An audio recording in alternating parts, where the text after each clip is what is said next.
Hello అండి, మీరు చూస్తున్నది కంచీపురంలోని అత్తివరదరాజ స్వామి దేవాలయము. లాస్ట్ వ్లాగ్ లో స్వామివారి 40 సంవత్సరాలకు ఒకసారి దర్శనం ఇచ్చి అనంత సరస్సు పుష్కరిని చూసారు.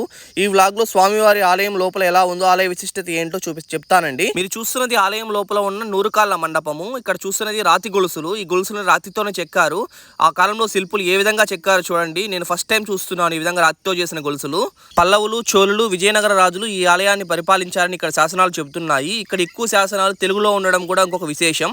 సత్యకాలంలో బ్రహ్మ చేసిన యాగానికి సాక్షాత్ శ్రీ మహావిష్ణువే ఈ ఆలయంలో స్వామిగా వెలిసారట. మీరు ఇప్పుడు చూస్తున్నది 40 సంవత్సరములకు ఒక్కసారి దర్శనం ఇచ్చి అత్తివరదరాజ స్వామి వారు ఉన్న ప్రదేశము అనంత సరస్సు పుష్కరిణి. తిరుమల, శ్రీరంగం తర్వాత కంచిలోని అత్తివరదరాజ స్వామి దేవాలయానికి అంత ప్రసిద్ధత ఉంది. ఈ ఆలయం యొక్క మరో విశిష్టత ఏమిటి అంటే, ఈ ఆలయంలోనే మనకు బంగారు బల్లి, వెండి బల్లి నమూనాలు ఉన్నాయి.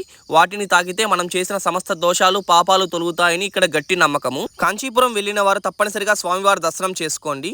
ఓం నమో వెంకటేశాయ.